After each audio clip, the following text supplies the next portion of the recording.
what are your thoughts on the response that you've seen here today? I think it's pure hatred. I think I see signs that say love is love. I say that sign right there says if your religion teaches you to hate someone, it's time to find a new religion. And I said to the man very respectfully, I said, sir, I agree with your sign.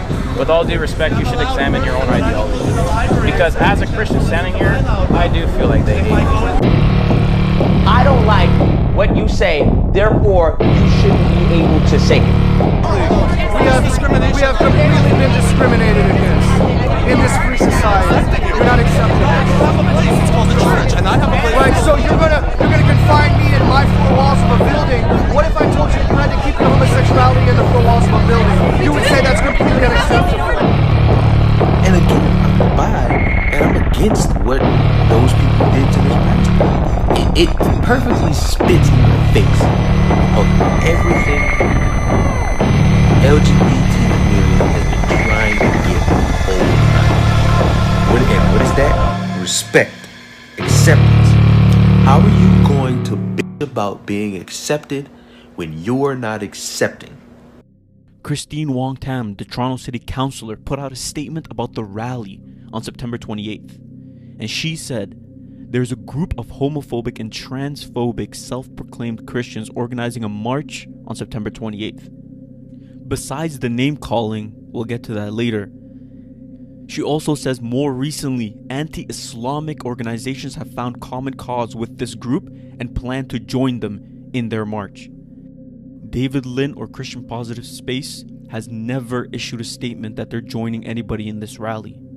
Since this is one of the first public posts about this rally, all the other media sources are saying the same thing. The 519 group posting about this rally, calling us white supremacists, anti-Islamic groups saying that they're going to join us. We see a local Antifa group, anti-fascist group, saying that there's white supremacists, anti-Islamic groups joining us. Other local media like BlogTO and Toronto Star also posted the same thing. There's a lot of fake news on social media. People share it, they repeat it, and then they spread it. They believe it, but it is not true. Okay, so the other issue is this. It's one thing when you have one group doing a demonstration or a rally, as you call it. It's a different thing when you have several groups that are converging on the same events, and now you may have a demonstration and a counter demonstration, right? Whatever's happened, we're not merging. We're just one group. I don't know who else is, there was merging. But some groups that said they were going to join you and support you on that day, right? I don't know who those groups are. We have nothing to do with that. Even though David Lynn emailed all the city councillors, invited Christine Wong Tam to speak at the rally, commented on her post to correct her, nobody wanted to discuss with them. Instead, what they do is use words like homophobic, transphobic, Islamophobic, white nationalist, alt-right, all these words used to take away discourse and discussion and just label us as being the aggressors or automatically wrong. What have they conditioned you to believe? What have they created? They've created words to silence dissent. The homophobia. Any criticism, that's what you are. And they've done this with multiple words. All the phobias and all the is. That's what they've done. Any dissenting opinion, gone. It's a serious thing that we have to face today, because if you express disapproval of any form of behavior in the culture, you're likely to be accused of indulging in hate speech. And one of the words you hear being thrown at Christians all over the place is this word bigot. Boy, when I hear that about Christians, I get furious. Anybody else feel like that? Because I'm thinking, I ain't no bigot. But yet it's thrown everywhere out in our culture today. A bigot is someone who cannot listen to and respect someone else's opinion. But today, a bigot has been redefined as someone who will not change their opinion to bend to my opinion. See, I think debate, discussion, and discourse is good. But we are trying to be silenced and marginalized from our beliefs. Whenever Christians disagree with the world, it has become common to be told that we have a phobia of some kind. So if we disagree with homosexuality, we're told that we are homophobic. If we disagree with the teaching of Islam, we are told that we are Islamophobic. If we disagree with transgenderism, we're now told that we are apparently transphobic. Now, if this is the game that we're going to play, world, then it's got to start working both ways. In other words, if disagreeing with your views makes us whatever phobic, then you disagreeing with our Christian views must make you Christophobic. You can't have this work in only one direction. So if we're playing by the same rules here, it means that whenever you disagree with the Bible, challenge or question it, or tell us that we're wrong, we can accuse you of Christophobic intolerance of our beliefs. That's after all how it seems to work. And why should Christophobia be considered less abhorrent than any other? In fact, if this is the game that we're going to play, then we're going to quickly find ourselves in a stalemate over every controversial issue. Because when the unbeliever says that he is fine with gay marriage and anyone who disagrees must be homophobic, the Christian could just say that he isn't fine with it and anyone who disagrees with him must be Christophobic. And with both sides claiming that the other has a phobia of some kind, nothing has been achieved other than a bit of name-calling. So let me put it like this.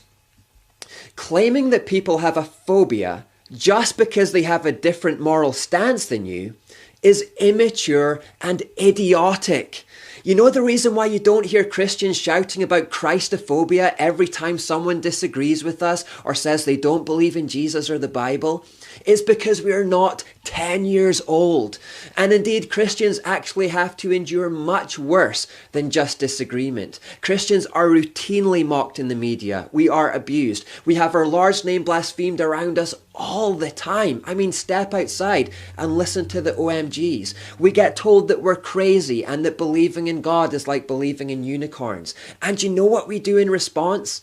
We recognize the importance of free speech, so we let you speak your mind, and then instead of shouting Christophobe at you in a childish attempt to shut down debate or get you arrested because you've hurt our feelings, we instead expect free speech to be reciprocated back to us so that we can explain to you why we think you're wrong, so that we can reason with you, debate with you, exchange ideas with you, challenge your prevailing opinions, tell you about Jesus, and use the democratic process in an attempt to establish the truth.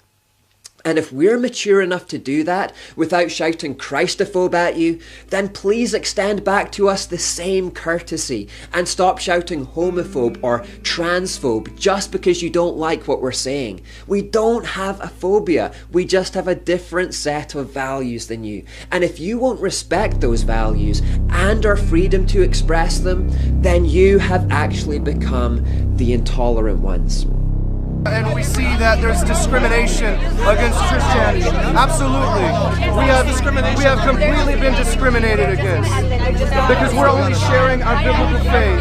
And you're not accepting us in this free society. You're not accepting us. You have a place. It's called the church, and I have a place. Right, so you're gonna confine me in my four walls of a building. What if I told you you had to keep your homosexuality in the four walls of a building? You would say that's completely unacceptable, right?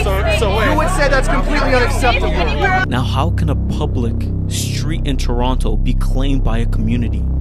It's not privately owned. It's part of the public. It's part of the city of Toronto. And they're trying to make it theirs. And the media is always calling it the 519 community. The 519 community, the gay village. Even though that it's part of the Toronto city. Some people might think that the main issue is the location of the rally, but we can see by a post that they posted on Facebook that they believe we don't belong anywhere in the city at all. Now, if it were any other group that this happened to, it would be unacceptable. What we did here is say, this is not, you don't come in our home and impose something, especially somewhere as inclusive as the village, where we have Jews, we have Muslims, and Eid al-Fitr is today. You don't even put that into consideration. What about Christians? And also, I'm Christian. I'm Coptic Orthodox Christian. But you left Christians out of that. But I do agree with you that there does seem to be some religious bigotry, especially when it comes to Christianity. I think that it seems to be safe if you're some other religion, if you are Muslim or Buddhist, or if you're something other than Christian, then there does seem to be more of a protection idea. We want to protect these groups. But if you're Christian, then there does seem to be a bit of disparaging attitude. Although Christian Positive Space has never shown any violence, Christine Wong Tam, the city's councilor, clearly biased, is trying to tell the public that we are going to cause violence, when no violence has ever been shown on our side. During the Toronto tour, or the Church and Wellesley incident, or the 2 previous rallies, there has never been any violence demonstrated from our side. Even though comments can be clearly seen from their side, threatening to throw objects or cause violence in some way. Now, what's the purpose of this video?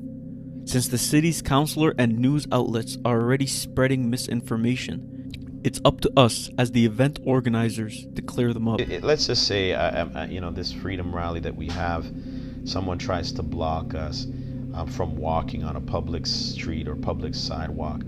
Basically, they're saying you're not welcome, they're not inclusive, they're basically acknowledging that they're hateful, and they're the ones promoting division. We are not targeting any community at all. We're simply walking for our civil liberties, and we're rallying for that. A counter protest in itself proves that they're against civil rights of Christians, and it proves hatred and discrimination. So again, gotta be there September 28th, in 2 days from now. It's the Rights and Freedoms March, Prayer, Repentance Rally.